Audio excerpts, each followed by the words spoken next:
습관에 대해서 좀 얘기를 해볼까 생각을 합니다.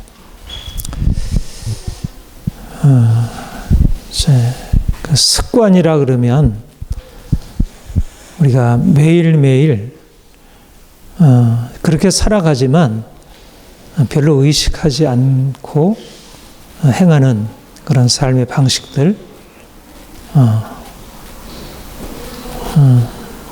사람들마다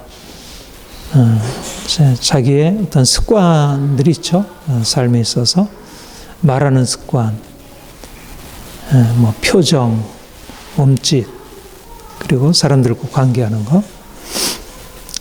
좋은 습관을 형성해 놓으면 삶이 이렇게 잘 아름답게 잘 이루어지는데, 어려서 이게 습관이 잘못 들어놓으면 습관을 고치기가 참 어려워요. 3살 버릇 8까지 간다 그러잖아요. 어려서 아이가 너무 이제 고집을 이렇게 피고, 그것이 딱 자기의 습관이 되어버리면 성장해서 그 고집이 점점 강화되고 꺾여지지 않고, 또 아이가 너무 주눅 들어서 사람들 앞에 자신 없는, 그게 이제 습관이 되어버리면 거기서 벗어나기 어렵고, 또 먹는 거 참지 못하면 그것도 벗어나기 어렵고, 또 그 마시멜로처럼 어려서 자기가 먹고 싶지만 보다 나은 목적을 위해서 이렇게 참을 줄 알면, 그런 아이는 이제 성장에서도 이제 그런 방식으로 계속 살아가니까 그 아이는 삶에 있어서 상당히 성공적으로 살아가고. 그러니까 습관이 어떻게 형성되느냐에 따라서 인생이 이제 그런 성공과 실패, 그런 게 이제 그것에 따라서 모두 다 그렇다 말할 수는 없지만 굉장히 중요하다는 것을 우리가 경험적으로도 보게 되고, 또 실제적으로 이제 그런 책에서도 그렇게 이제 말하는 것을 보게 되고. 근데 이제 어떤가요? 이제 우리가 습관이 드는 거는 자연스럽게 들잖아요. 이건 뭐 내가 이런 습관을 만들겠다고 해가지고 들기보다 거의 어떤 상황과 어떤 나의 성향이 만나가지고 자연스럽게 형성되니까, 그거를 억지로 뭐 노력해가지고 바꿔지지 않아요.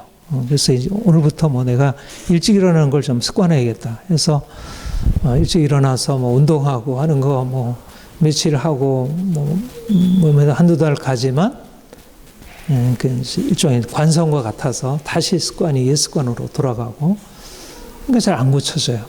그러니까 습관은 한번 형성되면 그게 잘 변화가 되지 않는다는 거. 그것을 습관이 인생에 있어서 굉장히 큰 영향을 가져다 준다는 걸 알지만,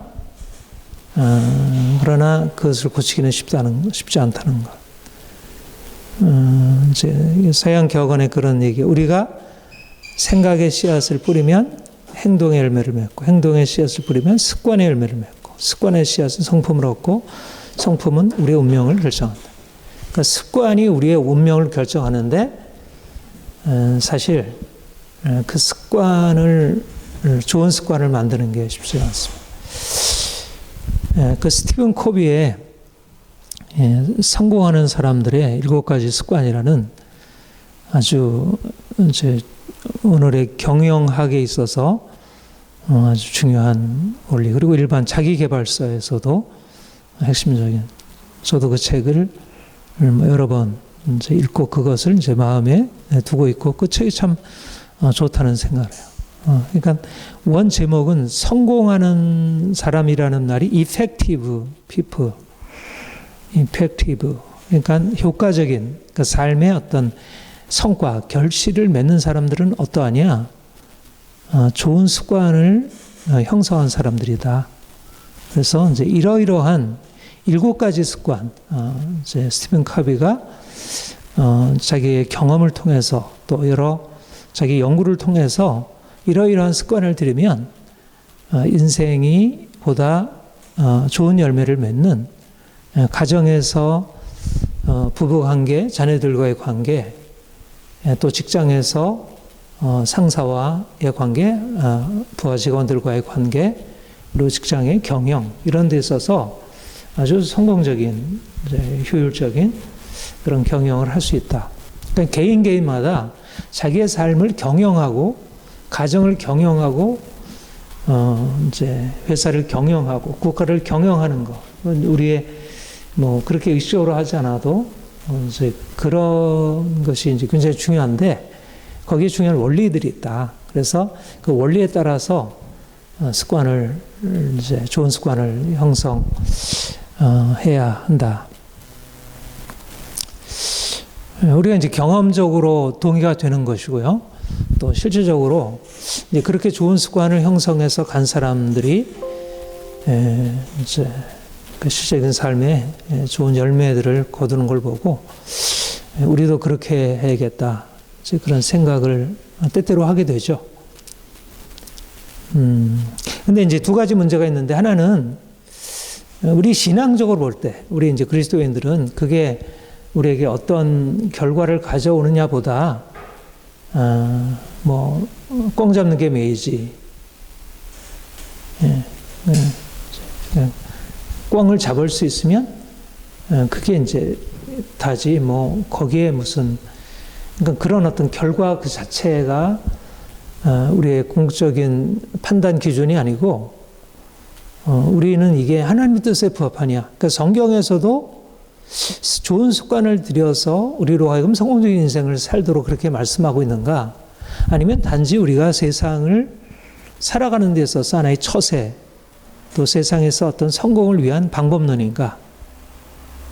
어떻게 생각이 드세요? 좋은 습관을 들이는 것.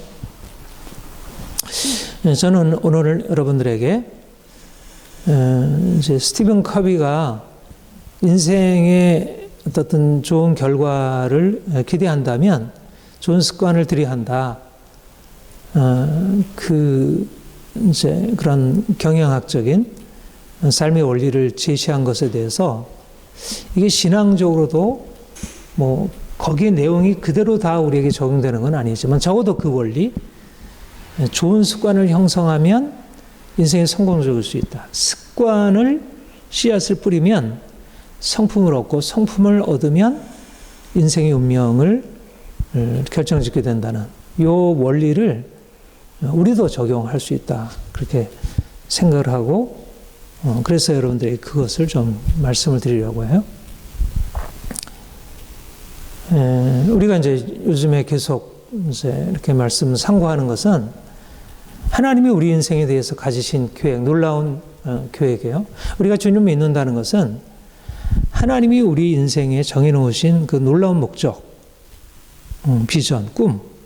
아브라함을 부르신 목적은 아브라함으로 하여금 이제 그가 있었던 그 땅보다 그 땅도 나름대로 뭐 번성한 굉장히 문명의 그 이제 장소였지만 그러나 그 땅은 그 진정한 의미에서의 행복, 성공이 아닌 그보다 높은 이제 그런 목적을 위해서 하나님 아브라함을 불러내시죠.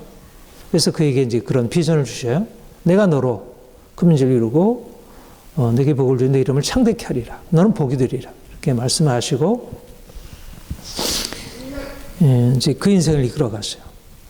그러니까 우리가 주님을 믿는다는 것은 하나님의 부르심에 응답하는 것이고 그 부르심에 응답한다는 것은 그러니까 하나님이 가지신 목적에 동의하고 그 목적을 내 마음에 품고 그 꿈을 향해서 나아가는 거예요. 근데 그 꿈을 향해서 나아가면서 하나님의 목적이 우리에게 이루어져요. 그러니까 우리는 그리스도인의 정체성은 꿈, 하나님의 꿈에 동의하고 그 꿈을 향해서 나아가는 것이 핵심적인 정체성이라고 했습니다. 그러니까 1차적으로 사실은 우리의 인생을 성공적으로 사는 것은 나는 이렇게 인생을 살고 싶어. 나는 좀 부자로 살고 싶어. 나는 좀 더 사람들에게 인정받는 삶을 살고 싶어. 나는 이런 명성을 얻고 싶어 하는 그런 내가 세운 꿈을 가지고 그 꿈을 이루기 위한 이러저러한 계획을 가지고 나아가는 것, 그래서 뭐 이러저러한 습관을 형성하는 것, 그것이 아니죠. 우리는 1차적으로 꿈 자체가 우리 자신의 것이 아닌 하나님의 꿈, 하나님이 우리에게 계시적으로 우리에게 보여주시고 또 거듭 말씀하시는 그 꿈을 품는 거예요. 그러니까 그 점에 있어서 우리가 그러니까 뭔가를 목적으로 해서 나가는 데 있어서 그 목적을 성취하기 위해서 어떤 습관을 형성한다는 것은 1차적으로 일반적인 사람들이 가지고 있는 자신의 야망, 자신의 목적을 위한 것과 근본적으로 다릅니다. 그렇지만 아무튼 사실 우리가 하나님을 믿는다는 것은 단지 그 하나님을 아버지라고 고백하고 그 말씀을 그냥 따라가는 것이 아니고 그분의 목적, 그분이 우리를 위해서 예비해 놓으신, 나를 위해서 예비해 놓으신 놀라운 목적을 받아들이고 그 목적을 내 마음에 품고 내가 그것을 향해서 달려가는 거예요. 그럼 어떻게 그 목적을 이룰 수 있을까? 어떻게 하면 되죠? 아브라함에게 말씀하신 것은 믿어라는 것이었어요. 우리가 지난주에 살폈듯이 하나님이 얼마나 놀라운 분이신지. 그러니까 내가 목적을 세우고 내가 그 목적을 성취해 나가는 것이 아니라 하나님이 그 목적을 이루어 주신다는 사실을 믿고 주어진 상황이 어떻든지 간에 또 나의 약함이 어떻든지 간에 그 목적을 향해서 줄기차게 달려가라는 거예요.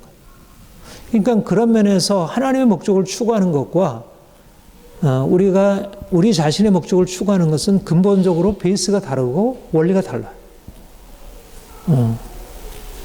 그러니까 경영학의 원리를 그대로 정의해서 우리의 삶을 행복하게 성공적으로 살라 그러면 사실은 우리가 하나님의 말씀에 하나님의 원리와는 이게 부딪히게 돼요.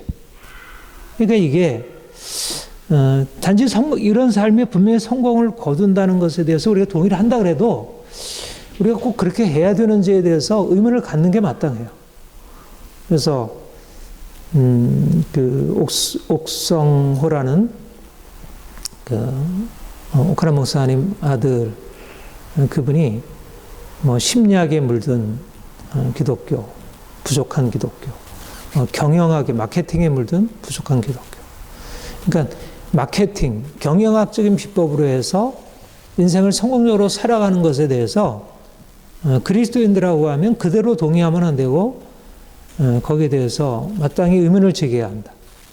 사실은 뭐 적절한 비판일 수 있어요. 그러니까 우리가 단지 효과가 좋다고 해서 그것을 따라간다는 것은 실용주의적인 생각이고 인본주의적인 생각일 수 있습니다. 그러니까 하나님을 우리가 믿고 하나님이 주시는 어떤 복을 기대한다는 것은 그분이 우리에게 말씀하시는 원리를 따라가는 것이. 근데 그분의 원리는 네가 이렇게 하면 내가 너에게 복을 줄게 하는 우리의 행함에 따른 어떤 결과를 말씀하는 게 아니라 네가 나를 믿으면 모든 것의 주도권, 모든 것의 기본적인 이제 바탕은 내게 달려 있어. 그리고 나와의 관계에 달려 있어. 네가 뭔가 행하는 게 아니고. 그런 의미에서 사실 이 믿음의 원리야말로 우리가 성공적인 하나님의 꿈을 이루는 데서 핵심이라 할 수 있습니다. 여기까지만 보면 우리가 세상에서 가는 길과 우리가 그리스도인이 믿음으로 가는 길이 이제 근본적으로 다르다 할 수 있는데, 근데 하나님을 믿는 것은 단지 하나님이 우리를 위해서 무엇을 행하실 것을 동의하고 그분에게 모든 것을 맡겨드리는 것만이 아니라 하나님은 그 믿음을 또한 다른 의미로 말씀하시고 그게 뭐죠? 하나님과의 관계 속에서 언약의 백성으로 그분에게 순종하는 것이었어요. 그러니까 순종이라는 것은 하나님이 너는 이렇게 해. 그리고 거기에 말씀을 듣고 내가 동의하고 따라가는 거예요. 그러니까 내가 단지 하나님이 우리의 행하실 것을 그냥 기다리는 것만이 아니고 하나님의 뜻을 이루어가기 위해서 너는 그 목적을 위해서는 네가 이제까지 이렇게 하던 것을 버리고 이렇게 해라고 하는 하나님의 뜻, 하나님의 그런 이제 그 방식, 이제 그것을 우리가 알아듣고 거기에 동의하고, 그러니까 이제 우리가 적극적으로 행하는 거죠. 그러니까 사실 세상 사람들이 어떤 성공을 향해서 나아가려고 할 때, 이런 성공을 위해서 나아가려고 하면 이러이러한 걸 하면 되겠다 하고 이제 여러 가지 뭐 연구하고 살피고 또 자기가 나름대로 이렇게 시도해서 경험적으로 얻은 걸 가지고 그 길을 찾아간다면, 우리가 하나님이 내가 너를 이런 놀라운 축복으로 이끌어 갈 텐데 너는 나를 믿고 따라와. 근데 따라온다는 얘기는 내가 너에게 명하는 것을 순종하는 것이야. 그러니까 우리가 신명기 8장 1절, 우리가 그 광야에 대해서 말씀하시는 그 신명기 8장 1절에도 너희가 내가 너에게 명하는 명령을 지켜 행하면 조상들에게 약속한 땅에 들어가 네가 그 땅을 차지하고 거기서 번영을 누리리라. 사실 신명기 내용이 모두 다 그거잖아요. 그러니까 하나님을 믿는다는 것, 하나님의 꿈을 갖는다는 것과 하나님의 말씀에 순종한다는 것은 뗄래야 뗄 수가 없어요. 이게 말하자면 구약에서 하나님이 이스라엘 백성들과 이제 구원해 내시고 그들에게 언약을 베푸시고 언약의 관계 속에서 이스라엘 백성들이 명심해야 할 내용이었어요. 그러니까 그들이 하나님은 우리에게 복을 주실 거야. 우리가 반드시 하나님이 주시는 복을 누리고 번성케 되고 그리고 뛰어나게, 탁월하게, 모든 민족이 뛰어나게 될 거야 라는 하나님의 비전을 품는다는 것은 곧 그들이 어떻게 사느냐에 있어서 분명한 방향성이 자신들에게 주어졌다는 거예요. 말하자면 이방인들은 어떻게 살아요? 자기 욕망대로 죄 가운데 행하고 우상 숭배 행하고 악을 행하고. 여러분 역사를 보면 어떻죠?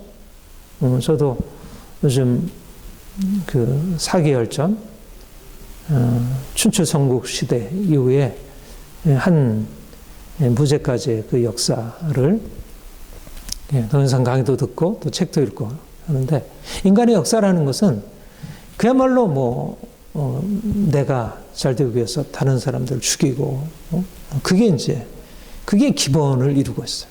그러니까 인간의 욕망, 죄, 고통, 폭력, 이런 게 이제 역사를. 그러니까 사람들이 성공을 꿈꾸고 행복을 꿈꾼다는 것은 곧 다른 사람을 짓밟고 올라가는 것이었어요. 그거는 동양만이 아니고 서양도, 또 현대만이 아니고 고대만이 아니라 현대도 다 동일하게 적용되는 거죠. 그러니까 이스라엘 백성들이 불러냄을 받았다는 거, 하나님의 부르심을 받았다는 거는 이제 그들이 하나님의 꿈, 하나님의 놀라운 축복의 꿈을 향해서 나가는 건데, 근데 그 꿈을 향해서 나아가는 데 있어서 사실 그 꿈을 꾼다는 것은 이방인들과 어떻게 보면 비슷할 수 있어요. 당시 상황 속에서 모두 다 잘 되길 하고 정말 좋은 땅에 들어가서 정말 엄청 그 좋은 그런 곡식들, 과일들, 이런 것들, 좋은 집 짓고 또 이제 그런 모든 부와 이제 그런 즐거움을 누리는 것, 모두 다 그럴 수 있잖아요. 이스라엘 백성들이 누리는 복도 그 내용적으로 보면 그런 것일 수 있어요. 근데 결정적인 차이가 뭐냐면 삶의 방식이 다르다는 거. 이방인들은 그것을 행하는 데서 자기 욕심을 가지고 자기를 위하여 나는 사람을 짓밟는, 이게 있다면 이건 하나님의 뜻에 순종해서 그들의 삶을 바꾸는 것이에요. 말하자면 그들에게는 이방인들이 자신들의 성공과 행복을 위해서 취하는 삶의 습관을 결정적으로 바꿔야 한다는 것이죠. 말하자면 이스라엘 백성들이 하나님의 복받는 선민이 된다는 것, 성민이 된다는 것은 무엇이냐면 그들의 이전의 낡은 습관을 고치는 것이었다. 그래서 그 낡은 습관을 고쳤을 때 하나님은 이스라엘 백성들에게 복을 주셨어요. 그러니까 결국은 복을 준다는 것과 습관이 바뀌어진다는 얘기는 같은 얘기였어요. 근데 잘 됐나요? 네. 우리가 광야 생활을 알듯이 신명기 48장에서 보듯이 그래도 광야의 생활은 훈련의 기간이었고 그 훈련을 통해서 그래도 가나안 땅에 들어갔는데 사실은 가나안 땅에 들어가서 말할 것도 없고요. 이방인들과 너무 똑같아졌고 또 광야를 지나는 동안도 훈련이 잘 안 되는 거예요. 습관이 말하자 안 고쳐지는 거예요. 그러니까는 그들이 계속 얻어 터지고 뭐 계속 징계를 받아야죠. 그러니까 여러분들에게 다시 말씀을 드리면 우리가 예수를 믿을 때 우리 믿는 사람들도 좋은 습관을 들여서 성공적인 사는 삶이 우리 믿는 사람들에게도 적용되는 것인가? 믿지 않는 사람들이 성공적인 인생을 살아가기 위해서 좋은 습관을 들이는 것과 믿는 사람들이 하는 것이 동일한 것인가? 분명히 다르다고 했어요. 목적이 다르고 하나님의 것이고 또 그 방법이 다르다고 했어요. 믿음이고 또 믿음도 다르지만 사실 가장 중요한 차이가 이 순종이라는 차이인 것입니다. 순종이라는 면에서 결정적으로 습관의 차이가 생기는 거예요. 이전에는 다른 사람에게 빼앗고 짓밟고 이게 이제 이방 나라들의 특성이었어요. 근데 이스라엘 백성들이 주신 율법은 어떠죠? 이방 나라, 다른 나라들을 짓밟으라는 것이었나요? 오히려 이방의 객, 과부, 고아, 그리고 약자들을 존중하고 그들을 돌보고 그리고 정의를 행하는 것. 그러니까 결코 그들이 자기 욕망대로 따라 행하는 것이 아니라 하나님의 법, 하나님의 질서에 따라서 살아가도록 그들이 가르침을 받고 그들이 그 안에서 행복을 누리도록. 그러니까 그게 이스라엘 안에 형성되기 너무 어려웠던 거예요. 그런데 하나님이 그 이스라엘 백성들을 고난의 과정을 통해서 그것을 계속해서 이제 이스라엘 백성들의 개인적인 삶, 가정 안에 그리고 그 문화 안에 그 국가 안에 근데 그 과정이 굉장히 고통스러운 과정이었죠. 이스라엘 백성들이 굉장히 이방 나라들의 침입을 받고 포로 생활하고 또 결정적인 것은 우리가 잘 알고 있듯이 로마에 의해서 이스라엘이 멸망당한 게 주 70년인가요? 그리고 나서 2000년 동안 거의 1945년인가 이스라엘 나라가 이렇게 세워지기까지 나라 없는 민족으로 유랑하면서 그런데 그렇게 유랑하면서 얼마나 저주하려 했었어요. 그런데 지금 가장 놀라운 신비, 기적, 잘 해명이 안 되는 그리고 나름대로 해명을 한다고 하지만 이게 그렇게 사람들에게 잘 적용되지 않나. 어떻게 유대인들은 그 2000년 동안에 나라 없이 그렇게 지냈는데 그들이 이렇게 모든 영역에 가장 탁월성을 드러낼 수 있을까? 뭐 사람들이 그래서 여러 가지로 연구를 하죠. 유대인들의 어떤 특성들에 대해서. 뭐 그 교육에 대해서 얘기를 하고요. 근데 아무튼 굉장히 탁월해요.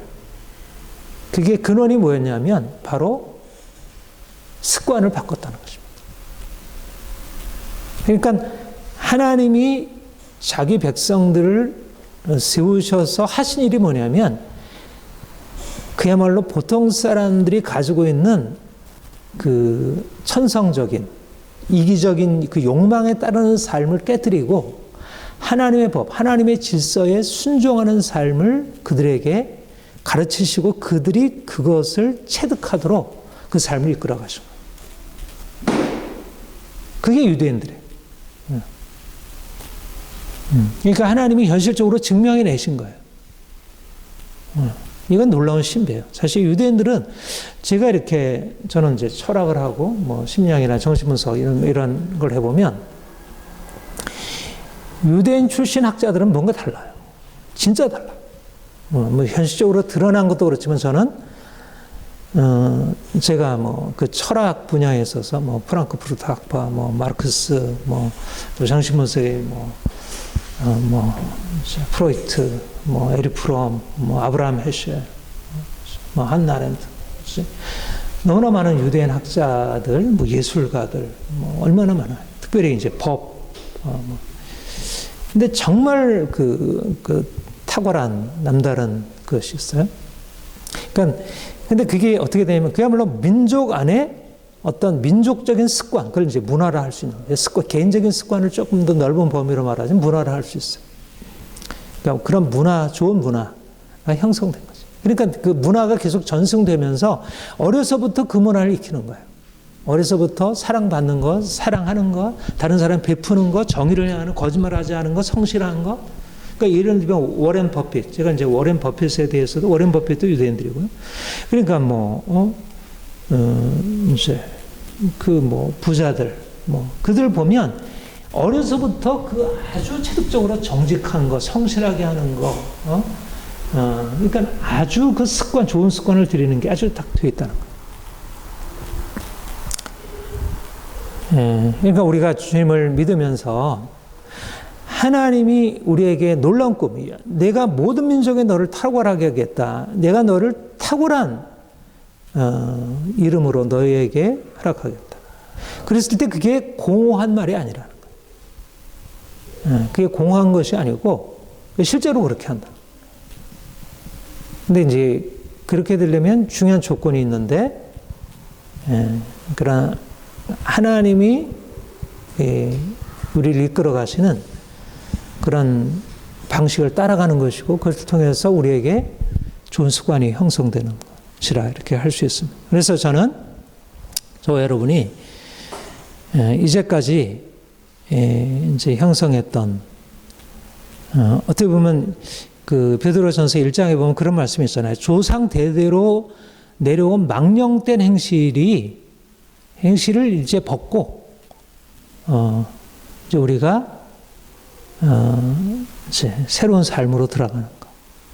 이게 바로 이제 구원의 모습. 그러니까 우리가 구원을 받는다는 건 뭐냐면 하나님의 이제 저주 아래 살던 삶이 이제 하나님의 축복으로 들어가는 길인데, 근데 축복으로 나아가기 위해서 반드시 필요한 것은 조상부터 내려오는 습관적으로 우리의 삶에 그야말로 태어날 때부터 어떻게 보면 유전적으로까지, 그리고 태어나서부터 우리가 환경 자체가 나쁜 습관으로 이렇게 젖어 있는 거예요. 우리의 습관. 그러니까 우리의 내면이 그렇고 안팎으로. 우리나라 그렇잖아요. 예를 들면 우리나라 이 가부장적인 유교의 가부장적인 질서가 긍정적인 면도 있지만 얼마나 부정적이에요. 오늘날 이제 어린아이들, 젊은이들 굉장히 고통스러워하고 그것 때문에 어른 세대를 굉장히 부정적으로 보게 되잖아요. 마음이 닫혀 있고 세대 간의 갈등이 심하잖아요. 근데 이게 나쁜 습관이거든, 사실은. 나쁜 습관이. 이게 이제 민족적으로 내려온 나쁜 문화이고 나쁜 습관. 근데 안 고쳐지잖아요. 그러니까 그런 면에서 긍정적인 부분은 또 긍정할 수 있지만 또 이게 부정적으로 우리가 이제 작용을 하고 있는데, 주님을 만남으로 우리가 주님의 은혜로 이제 이런 우리의 나쁜 습관들이 좋은 습관으로 바뀌어짐으로 그야말로 좋은 열매 맺는 나무, 우리가 나쁜 열매를 맺는 나쁜 나무였는데 이제 예수 안에서 좋은 나무로 바뀌어지고 그리고 좋은 열매 맺는 나무로 우리가 이제 열매 맺는 삶을 살아가는 것. 이게 이제 저와 여러분의 앞으로 꿈을 이뤄가긴, 우리가 정말 놀라운 꿈, 탁월하게 되는 꿈, 다른 사람들을 위해 뛰어나고 또 다른 사람들에게 선한 영향을 미치는 그런 꿈을 꿀 때 우리가 무엇을 갖추어야 할까? 우리가 이전까지 고질적으로 가지고 있었던 이 습관을 벗고 이제는 새로운 습관을 만드는 것. 그래서 오늘 제목을 습관을 바꾸라는 제목으로 말씀을 드리는 것입니다.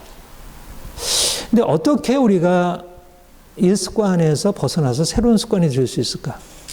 우리가 아까 여러분 말씀드린 대로 또 우리가 경험으로 느끼는 대로 우리는 한번 우리에게 주어진 습관을 바꾸는 것은 너무 어렵다는 거예요. 그게 거의 나와 거의 같은 것이 되었어요. 한번 습관을 들여놓으면 사실 밤 늦게 자고 늦게 일어나는 사람이 그 잠자는 시간을 땡겨서 일찍 일어나는 거 거의 잘 안 되잖아요. 한번 해도.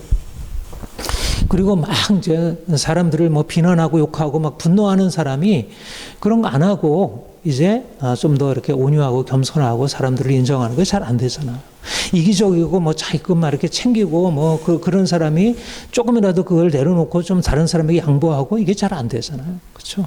그러니까 좋은 것은 사실은 그러니까 나쁜 것을 고친다는 거. 이건 그러니까 어려서부터 그것이 형성되면 이제 이게 좋은데 그게 잘 안 돼요. 여러분들도 그렇게 많이 실험을 해왔죠. 사실은 현실적인 이유로 내가 나쁜 습관이 가지고 있으니까 내 인생이 잘 안 풀리고 그래서 이거 바꿔야겠다. 나 더 이상 화내지 말아야지. 좀 더 내가 이기적으로 살지 말아야지. 좀 더 내가 일찍 일어나서 운동해야지. 이렇게 생각하지만 사실 한 번 된 게 몸에 체질화돼 가지고 조금 이렇게 바꾸려 그러면 또 이게 이제 그 뭐 명현 반응 늘어나고 자꾸 이게 그 반작용이 자꾸 생겨가지고 이게 오래 못 가고.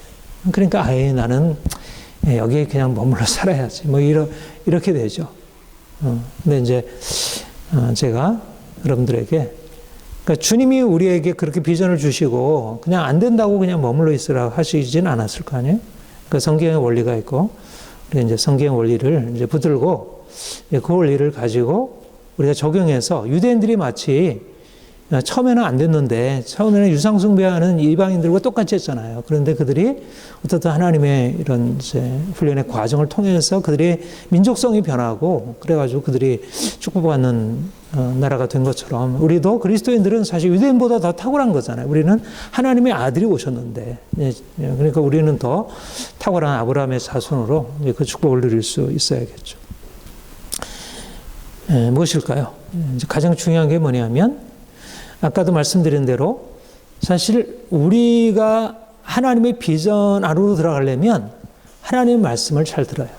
그러니까 기본적으로 하나님이 가지고 있는 방식과 우리의 방식이 달라요.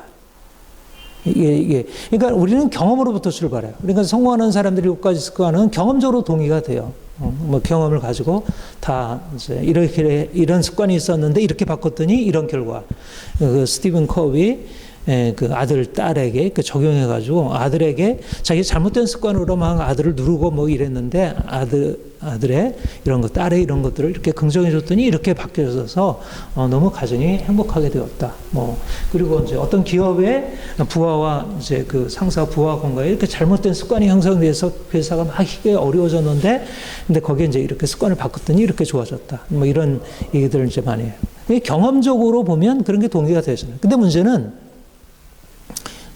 처음 말씀드린 대로 우리는 경험적으로 좋다고 해서 그냥 따라가는 게 아니고 말씀에서 하는 원리를 따라가요. 그러니까 경험적으로 하면 우리 습관이 바뀌어진다는 게 참 거의 잘 안 되는 경우들. 특별히 우리의 그 어떤 성품, 어떤 내적인 우리의 동기와 삶의 방식 이런 것들은 잘 안 바뀌어요. 예를 들면 미움, 분노, 염려, 두려움, 이기심 뭐 이런 건 거의 사실 잘 안 바뀌잖아요. 한번 거의 어려서 형성되면 거의 잘 안 바뀌어요.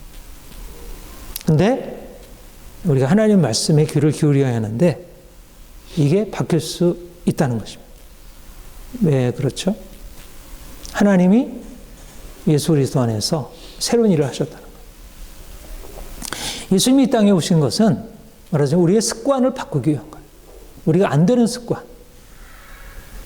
우리를 뭐라 그러냐면 죄의 노예라고 그랬어요. 그러니까 우리는 그냥 약간 우리가 결심한 거 안 바꾸고 우리는 좀 이렇게 성품이 안 좋다는 정도가 아니라 그 순자의 성악설처럼 우리는 죄의 노예라는 것입니다. 아니 그보다 더한 거예요. 그야말로 우리는 내가 원하는 인생의 어떤 방향성, 내가 이렇게 살아야 다 양심 같은 거 있잖아. 그래서 옳고 그름을 판단하는 마음은 있는데 물론 그 부분도 많이 흐려졌지만 그래도 이제 그런 게 있긴 하지만 그러나 그것을 이룰 수 있는 힘이 없고 그래서 그러니까 죄의 노예라는 말을 어거스틴은 노예 의지라 그렇게 얘기를 했어요. 의지가 뭔가 원하는 것과 내가 이루는 것 사이에 너무 괴리가 큰 거예요. 그걸 바꿀 수 없는 내 의지로서 나의 문제, 나의 죄 이런 걸 거슬러 갈 수 없다는 거죠. 이게 이제 현실적으로 우리의 주변의 삶, 또 역사에서 증명되는 것이고요. 또 개인적으로도 정도의 차이는 있지만 얼마나 우리의 의지가 묶여있고 그렇게 바뀌기가 쉽지 않은지. 우리의 욕심, 우리의 이기심, 우리의 분노, 우리의 미움, 우리의 어떤 비판적인 성향, 우리의 그런 감정들, 이게 정말 안 바뀌어요. 그런데 주님은 오셔서 이걸 바꿔놨다는 것입니다. 주님이 이 땅에 오신 것은 그 묶임, 죄의 노예인 우리를 죄의 노예에서 벗어나게 하시기 위해서 그가 십자가 지신 것입니다. 그러니까 십자가를 지셔서 우리를 구속하셔서 우리를 용서하시고 우리를 하늘나라 믿는 자에게 하늘나라 가게 하시는 그런 은혜이기도 하지만 그 은혜는 실질적으로 우리가 죄의 노예 의지를 가지고 살아가는 인간이 그 노예됨에서 벗어나서 이제 새로운 성품. 그러니까 내가 하나님의 뜻을 원하고 또 실제적으로 그렇게 순종하도록 우리를 바꿔놓으셨다. 그러니까 로마서 6장에서 이 말씀을 아주 잘하죠. 우리가 잘 아는 로마서 6장 절에 보면 우리가 알거니와 우리 옛사람이 예수와 함께 십자가에 못 박힌 것은 어떻게 됐다고요? 우리 옛사람이 십자가에 못 박았다는 거예요. 습관으로 찌들어져 있는 아무리 해려도 바꿀 수 없는 옛사람을 주님이 십자가로 못 박으셨다는 거예요. 죄의 몸이 멸하여 다시는 죄에게 종노릇하지 아니하려 함이. 너희가 전에는 죄의 종이더니 이제는 의의 종이 되었다. 이게 경험적으로 가능한 얘기인가요? 경험적으로 이해하고 동의할 수 있는 내용인가요? 경험적으로는 동의가 안 돼. 그러니까 경험으로부터 출발하고 경험에 근거해서 이성적으로 판단하는 사람들은 우리는 그렇게 살아야 돼. 하나의 당위로서는 얘기할 수 있지만 그것을 사실로서, 존재로서 얘기하기는 어려워. 여기에 복음과 이성의 차이가 있는 것입니다. 세상의 윤리는, 예를 칸트의 윤리는 굉장히 도덕성을 강조하고 우리는 마땅히 이렇게 살아야 돼. 정언 명령. 마땅히 도덕적으로 살아야 한다는 우리 양심의 요구를 반영해서 그렇게 살도록 가르치고 있어요. 그러니까 동의는 돼요.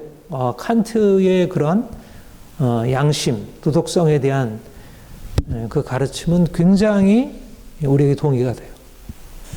그러나 실제적으로 그렇게 살라고 하면 그거는 잘 안 되는, 현실적으로는 별로 동의가 안 되는데요. 그러니까 우리가 말하자면 경험적으로 접근해서 우리가 보다 선한 삶을 살아 다른 사람을 사랑해야 하고 우리가 그렇게 지나치게 분노하지 말고 욕심을 내려놔야 하고 이런 것은 말하자면 마땅히 동의가 돼. 나도 알아. 그걸 누가 모르겠어. 다 알지. 그러나 나는 안 돼. 이게 이제 우리가 가지고 있는 딜레마이고 고통이라면 복음은 우리에게 말하기를 너희가 전에는 그럴 수밖에 없는 운명적인 죄의 종이었는데 이제는 그렇지 않다는 거예요. 죄의 노예가 아니라 죄의 노예에서 해방된 하나님의 자녀, 이제는 자유인이라는 것입니다. 여기서부터 출발하는 거죠. 그러니까 우리가 내가 누구냐는 나의 정체성으로부터 출발하지 않으면 사실 경험적인 우리의 문제에서부터 벗어나는 것은 계속해서 시지프스 신화에서 바위로 위로 올렸다가 또 떨어지고 하듯이 반복적인 실패를 되풀이할 수밖에 없어요. 그런데 우리가 그리스도 안에서 우리가 희망이 있는 것, 우리가 하나님이 주시는 축복을 향해서 나가기 위해서 좋은 습관을 형성해야 하는데 그 습관을 형성할 수 있다는 희망이 있는 것은 주님이 우리를 위하여 이미 이루셨다는 것. 믿음이고 그 믿음을 가지고 우리가 나갈 때 그 믿음이 우리에게 역사해서 그 믿음대로 되는 것입니다. 우리가 이전에 죄의 종으로 살아온 것 안에는 나는 죄의 종이야라는 우리의 정체성이 아주 강하게 우리를 지배했다면 경험적으로 보면 나는 여전히 죄의 종인 것 같은데 여전히 내 옛생활에서부터 나는 벗어날 수 없는 그런 묶임을 가지고 있는 것 같은데 주님이 내게 말씀하신 말씀을 믿고 내 경험이 아니라 말씀을 믿고 그 말씀을 의지해서 하나님이 하시리라. 하나님 내가 이렇게 하기를 원하는데 안 됩니다. 나를 도와주세요. 하나님 앞에 자신의 부족함을 인정하고 하나님과 함께 씨름을 하는 것입니다. 그러니까 하나님이 우리에게 하셨다는 것은 우리로 하여금 그러한 것에 대한 그야말로 제대로 된 목표와 갈망을 주셔서 그리로 나가게 합니다. 만약 그게 없다면 나는 안 돼. 내가 뭘 할 수 있겠어? 또 실패했는데 또 욕하고 또 거짓말하고 또 이렇게 이기적으로 행동했는데 내가 되겠어? 안 되죠. 그리고 우리가 주변에서 듣는 것은 듣고 보는 것은 너무나 부정적인 것이잖아요. 그러니까 그것이 바뀌어질 수 있다는 것에 대해서 받아들이기가 너무 어려워요. 그러니까 우리가 말씀을 지속적으로 들어야 할 것은 하나님의 말씀은 우리의 경험을 거슬러 가도록 하는 것입니다. 우리 자신의 모습에 대해서 우리가 형편없는 존재라고 보고 이 부정적으로 자신을 보게 하는 것에서 그걸 넘어서서 우리의 존재의 새로운 가능성, 우리가 선을 행하고 의를 행하고 우리가 사랑을 베푸는 삶으로 살아가도록 이것이 바로 우리 하나님의 꿈으로 들어가는 핵심이라 할 수 있습니다. 이렇게 하나님을 믿고 하나님이 그리스도 안에서 우리에게 행하신 일을 믿을 때 우리에게 일어나는 중요한 변화가 뭐냐면 옛사람을 벗어버리고 새사람을 입는 것입니다. 오늘의 본문처럼 옛사람, 구습을 따르는 옛사람을 벗어버리라. 그야말로 옛 습관이, 옛 생활 방식이 우리의 삶을 장악하고 있었어요. 그러니까 그거를 하나를 이렇게 허물어놓으면 또 이제 이쪽에서 나를 또 붙들고, 그러니까 도무지 벗어날 수가 없는 거예요. 그러니까 내 힘으로 그거를 바꾸려고 하면 실패할 것이 뻔해요. 그리고 또 내가 그거를 벗어나기 위해서 또 다른 습관을 들이죠. 그러면 그 다른 습관이 또 나를 묶어버려요. 그러니까 이거는 인간의 어떤 변화를 위한, 예를 들면 철학을 통해서 나를 바꿨다? 그러면 철학이 나를 묶어요. 종교를 통해서 나를 바꿨다? 그러면 종교가 나를 묶어요. 그러니까 인간의 습관을 바꾼다는 것은 사실상 죄의 종인 인간에게 이 세상에서 불가능해요. 그런데 주님이 십자가로 그것을 끊었고 해결을 하셨고, 그래서 이제 믿고 그 다음에 순종, 이게 순종이 중요해요. 순종. 옛사람을 벗어버리라는 것은 이게 이제 직설법, 명렬법이라고 말하는데, 구원에 있어서 이제 두 국면이 있어요.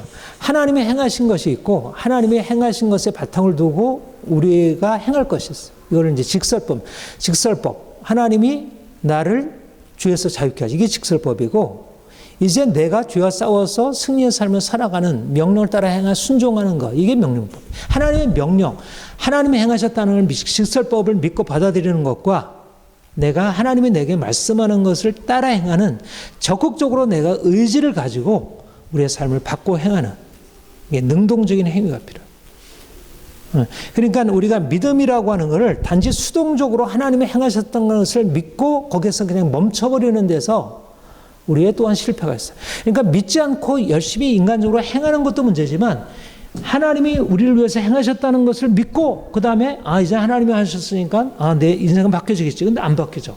그러면 하나님이 행하시는 것은 그냥 내적으로 행하는 것이 실제적인 삶은 안 바뀌어지는구나. 이게 사람들이 경험적으로 또 그렇게 만들어버려요. 근데 하나님이 행하셨다는 것은 우리가 실질적으로 행할 수 있도록 우리에게 새로운 능력을 주셨고 계속 능력을 주시면서 우리가 같이 행하는 거예요. 그러니까 하나님의 행하심이라는 것이 없이 우리가 행하는 것도 문제이고, 하나님이 행하시는 것으로만 이렇게 밀어버리고 우리가 행하는 것을 또 없애버리면 이것 또한 문제예요. 여러분들 그 줄탁동시라고 여러분 들어봤죠?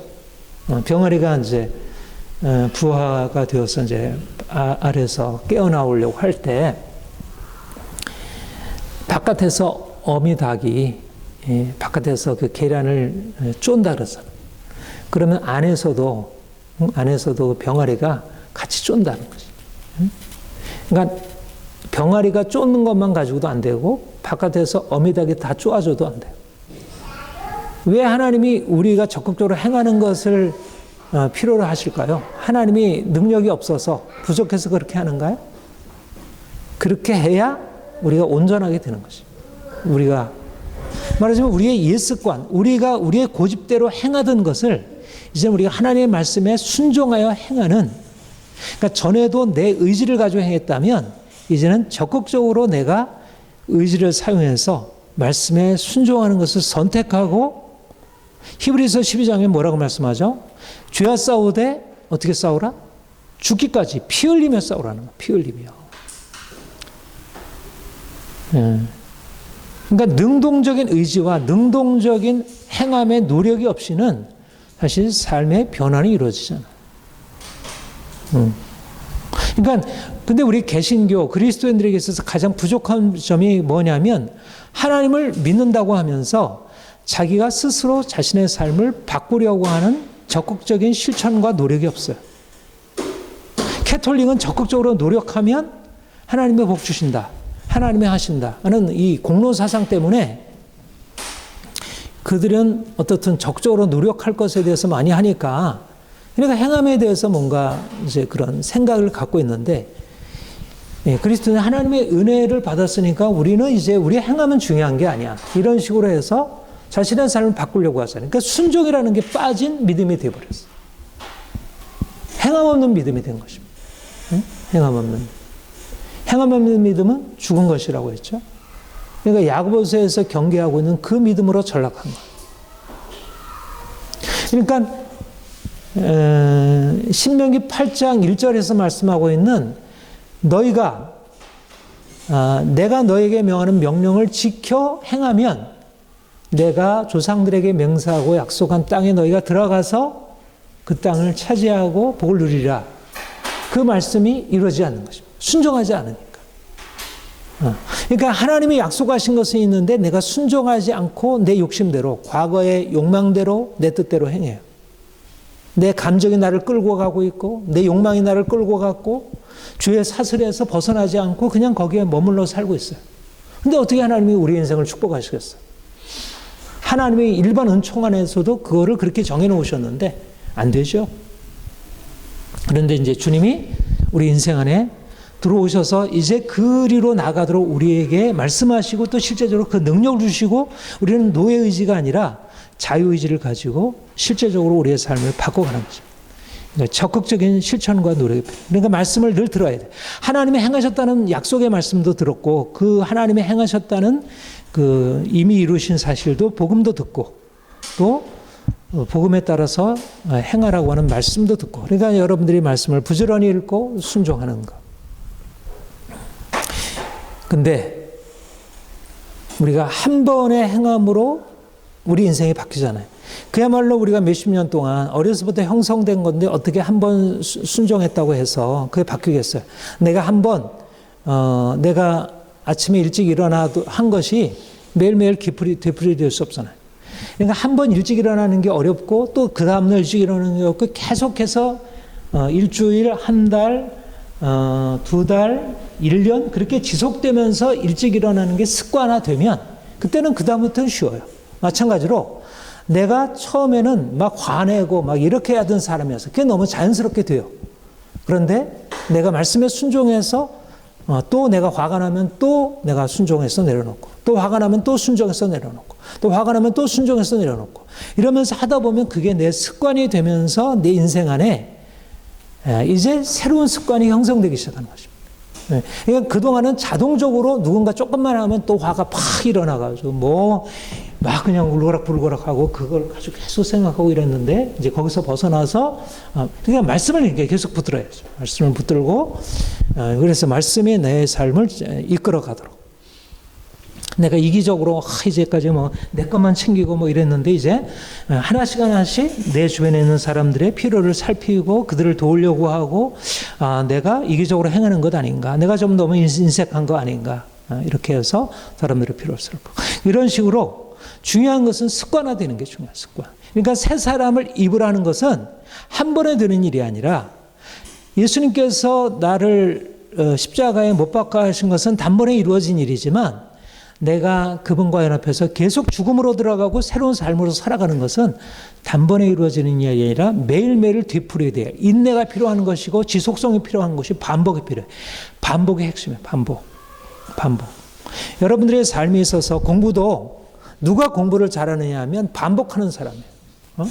책 한 권을 읽을 때 반복해서 읽으면 그 반복하면 그 원리가 들어와요. 그러면 처음에는 이해가 안 되던 게 그게 나중에 깨달아져요. 그래서 반복의 능력에 대해서 강조하는 것은 제가 엄청 많아요. 여러분 이제 그 반복에 대해서 과거에도 이율곡 같은 경우에 사서상경 이런 걸 몇백 독씩 이렇게 하고 우리 이제 무제한 스승 이제 그 랑셰르가 쓴 그 책에도 보면 반복을 통해서 인생이 근본적으로 바뀌어지는 거. 이게 이제 습관이라는 건 반복이거든요. 결국 이제 반복이 습관을 형성하고 습관을 형성할 때 비로소 이제 자연스럽게 행해지게. 처음에는 막 억지로, 처음엔 막 화가 나는 걸 억지로 참고, 처음에 또 화가 나는 걸 억지로 참고 이랬는데 나중에 자꾸 하다 보면 그 정도가 낮아지고 빨라지고 그래가지고 쉬워져. 그러니까 별로 그렇게 에너지가 많이 안 들어가요. 막 힘들어가지고 억지로 하는 게 아니라 쉬워지는 것입니다. 다른 사람에게 선을 베푸는 것도 처음에는 굉장히 어려웠는데, 굉장히 아깝고 어려웠는데, 그 다음에는 쉬워져요. 그게 이제 이스라엘 백성들이, 유대인들이 결국 어려서부터 좋은 습관을 형성해서 다른 사람에게 구제하는 거, 정직하게 하는 거, 합리적으로 행하는 거, 이렇게 행하는 것이죠. 그러니까 어린 아이들에게 우리가 해줘야 할 건 뭐냐면 좋은 습관을 들이게 하는 거예요. 좋은 습관을 들여서 그들이 그 습관 속에서 마시멜로 이야기처럼 그들이 어려서부터 좋은 습관을 들이면 참을 줄 알고 인내할 줄 알고 정직하게 할 줄 알고 다른 사람 배려할 줄 아는 그런 좋은 습관을 들이면 그들의 인생이 정말 건강하게 아주 성공적으로 나아갈 수 있는 것이죠. 저와 여러분이 이제 주님의 은혜를 의지해서 우리가 주의 말씀을 순종함으로 새로운 습관을 들이길 소망합니다. 두 가지 습관. 하나는 우리 그리스도인들에게 두 가지 드려야 할 좋은 습관은 바로 하나님 사랑과 이웃 사랑입니다. 이것이야말로 우리가 평생 우리 안에 체득되어지고 그래서 자동적으로 이루어져야 돼요. 여러분, 우리가 하나님의 말씀을 듣고 믿고 순종하는 게 자동적으로 되나요? 이스라엘 백성들이 가나안 땅에 들어가서 하나님의 엄청난 은혜를 경험했어요. 그런데 이스라엘 백성들이 하나님의 말씀을 듣고 믿고 순종하는 게 됐나요? 안 됐죠. 40년 동안의 광야 생활을 통해서 보여준 것은 그들이 불순종, 불신앙이었어. 그게 우리의 모습이에요. 그러니까 우리에게 뿌리 깊게 있는 것은 불신앙, 불순종이 우리의 뿌리 깊은 우리의 본성이에요. 그러니까 믿지 않는 사람들이 가지고 있는 어떤 오래된 잘못된 습관보다 우리는 더 말씀에 비추어서 믿지 않는 사람이 하나님 믿지 않는 거, 하나님 말씀에 순종하지 않는 것은 그 자체 그렇게 문제가 되지 않잖아요. 그들에게 그것이 나쁜 습관이라고 생각을 안 해요. 근데 우리 그리스도인들에게 있어서 가장 중요한 버려야 할 나쁜 습관은 하나님 없이 행하는 것, 내가 주인 된 삶, 내 힘으로 살아가는 것, 내 뜻대로 살아가는 것. 얼마나 고질적인 거예요. 왜 우리가 인생이 왜 이렇게 하나님의 축복으로 들어가지 못했나? 하나님이 우리를 위하여 예배해 놓으신 놀라운 축복이 있지만 우리가 믿지 않는 거예요. 내가 해야 한다고 생각하고 내 뜻대로 행하고 내 고집 내려놓지 않는 거예요. 말씀에 순종. 네가 이렇게 하면 너는 내가 너를 심판하리. 이렇게 말씀하지만 그게 잘 안 들려오는 거예요. 그리고 당장에 눈앞에 있는 것을 보고 쫓아가고 욕심을 따라가고 이기적으로 행동하고 다른 사람처럼 행하는 거예요. 눈앞에 보이는 목적을 따라 행하는. 하나님이 우리에게 주신 목적은 너무 어려우니까. 사실 이제 요즘 우리 시대가 어때요? 하나님 없는 무신론이잖아. 인본주의. 인간이 모든 것의 주체가 되고 결정자가 돼요. 사실 우리가 스스로 행한다는 것은 굉장히 독립적이고 자율적인 것은 굉장히 좋아요. 인간적으로 보면 굉장히 좋은 특성일 수 있어요. 좋은 습관일 수 있어요. 그런데 문제는 하나님과의 관계 속에서 이게 또 나쁜 습관이 된다. 그러니까 우리가 세상적으로 좋은 습관이 반드시 하나님 앞에서 늘 좋은 습관은 아닌 거예요. 내가 독립적으로 행하는 것, 의지하지 않고 내가 독립적으로 행하는 것 좋은 습관이 있잖아요. 근데 하나님과의 관계에서 내가 독립적으로 행하는 것 좋은 습관인가요? 버려야 할 나쁜 습관인 거예요. 나는 독립적으로 살면 안 돼요. 근데 현대인들은 하나님이 없이 우리가 스스로 인생의 문제를 인간이 해결해야 돼. 이게 모든 철학자, 모든 정치인, 모든 사업가들이 가지고 있는 생각이죠. 근데 우리는 아무리 성공적으로 되어진다 하더라도 내가 독립적으로 행하는 것이 아니라 하나님을 의지해서 행하는 거예요. 하나님이 나에게 도움되지 아니하시면 나는 할 수 없다는 철저한 믿음으로 행하는 거예요. 그리고 자율적으로 행하는 것, 내가 생각하고 결정하고 내가 내 뜻대로 살아가는 것 얼마나 좋아요. 자기 결정권, 성적 자기 결정권. 자기 결정이라는 건 너무나 중요한 사실이다. 우리는 인간적으로 볼 때 굉장히 좋은 습관일 수 있어요. 개인적으로.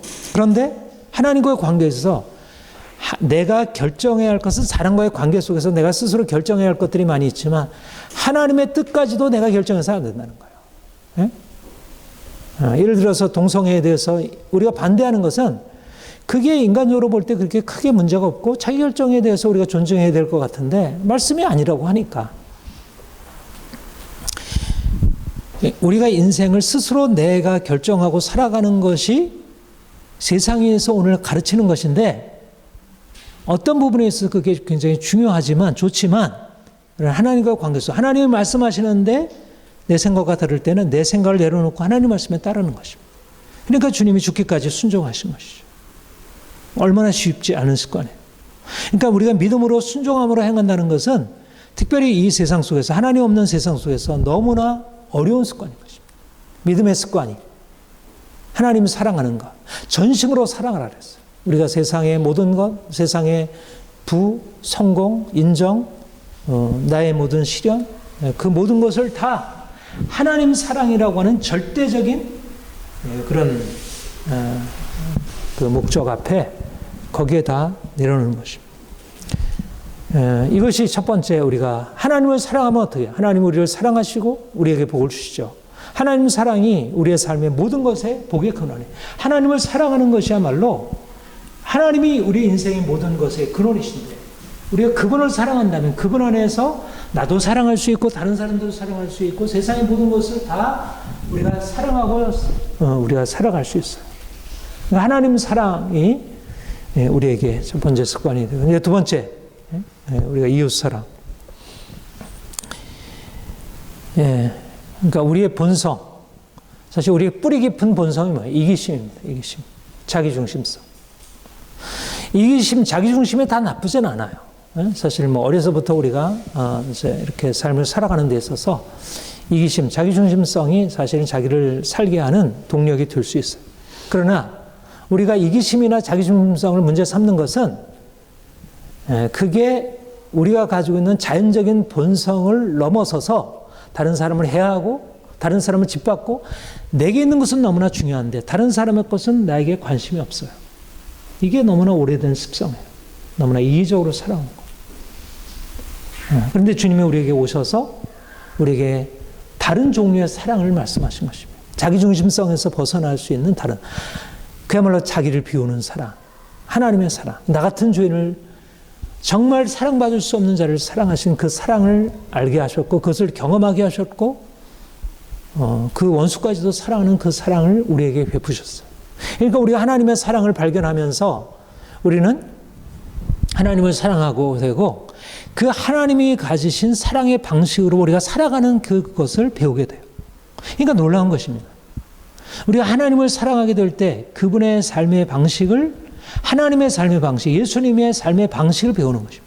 그게 바로 이전에 경험하지 못한 자기중심적이고 다른 사람을 미워하고 이기적으로 살아왔던 인생에서 이제는 나를 넘어 도무지 사랑할 수 없는 자들을 사랑하고 나와 상관없는 자들을 향해서 내 삶을 드리게 되는 것입니다. 여러분 사실은 쉬운가요? 어려운가요? 쉽지 않습니다. 우리의 오래된 어떤 이 이기심의 습관, 이기적인 삶의 방식의 습관이 너무 견고하게 자리 잡아 있어요. 여러분들 한번 자신의 삶에 지금 그걸 한번 쭉 돌아보세요. 무엇을 위해서 하고 있는지. 다 나의 이기적인 목적이 삶의 중심이 되어 있어요. 그러니까 삶이 너무 좁은 거예요. 하나님의 목적이 아니라 나의 이기적인 것이 나의 삶을 이렇게 두르고 있으니까 너무 관심도 제한되고 너무 좁은 소인배라고 하죠. 소인배. 소탐대실이라고 하잖아요. 소탐대실. 작은 것을 탐하다가 큰 것을 잃어버리는 거죠. 그런데 이게 습관적으로 형성되어서 그 작은 마음을 벗어버릴 수 없는 거예요. 근데 주님이 우리에게 오셔서 우리의 마음을 넓히시는 것입니다. 우리가 이제까지 품고 있었던 나 중심적으로 모든 것을 생각하고 나를 위하여 내가 목적이 되었는데 이제는 나의 목적을 넘어서서 이제 다른 사람도 나의 목적 안에 들어오고 약자도 나의 목적 안에 들어오고 또 나와 잘 맞지 않는 사람도 나의 목적 안에 들어오고 그들도 품으려고 하고 존중하려고 하고 그리고 실질적으로 실천하기 시작하는 거예요. 그냥 생각만이 아니라 실질적으로 삶에서 실천적인 신앙. 영혼 없는 몸이 죽은 것 같이 행함 없는 믿음은 죽은 것이니라.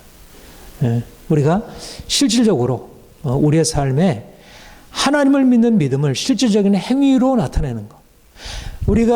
우리의 선한 행위 그 자체가 우리를 구원하는 것 아니지만 이제는 우리가 주님을 믿음으로 말미암아 우리가 이제 선한 행위를 할 수 있게 되고 적극적으로 선한 행위를 실천하려고 하고 그래서 그 우리의 삶에서 자동적으로 실천적으로 이렇게 막 선한 행위의 열매들이 막 나타나기 시작해요. 그러면 그 선한 행위의 열매가 어떤 결과를 가져오나요? 그 자체도 열매지만 그것이 또 씨가 되어서 엄청난 열매를 가져옵니다. 그야말로 선한 행위를 뿌리면 우리의 삶에 놀라운 축복의 열매들이 찾아오기 시작합니다. 그러니까 내가 다른 사람의 선행을 하면 다른 사람들이 우리에게 또 더 큰 것을 주고 점점 인정받게 되고 그야말로 성공적인 인생, 이펙티브한 인생을 살아가게 되는. 야고보서 1장에 보면 하나님 아버지 앞에서 경건하고 정결하고 더러움이 없는 경건은 곧 고아와 가부를 그 환난 중에서 돌아보고 자기를 지켜 세속에 묻는. 사실은 아주 유대인들의 전형적인 삶의 방식이었고 우리가 오늘날 이기적인 세상 너무나 냉정하고 자기중심적이고 이제 다른 사람에게 무정하고 한 그런 세상을 살아오고 있는데 주님이 우리에게 오셔서 이제 우리의 생각을 바꾸시고 우리의 삶의 습관을 바꾸시고 그래서 하나님이 주시는 새로운 좋은 습관으로 이제는 하나님을 섬기고 기쁨으로 또 다른 사람을 섬기고 그러니까 얼마나 부요한 인생을 살아가요. 내게 실질적으로 물질적으로 뭐 그런 부요함이 당장 채워지지 않는다 하더라도 내 마음 안에 이미 부요함이 찾아오기 시작하는 것입니다. 여러분들이 이런 이제까지의 삶을 근본적으로 바꿀 수 있는 하나님의 원리를 더 깊이 새기고 실제적으로 삶의 습관화해서 하나님이 주시는 꿈을 이루고 또 그 꿈을 가지고 많은 사람들에게 정말 고통과 절망 가운데 살아가는 사람들에게 희망을 줄 수 있는 그런 삶을 살아가기를 축복합니다. 기도하겠습니다.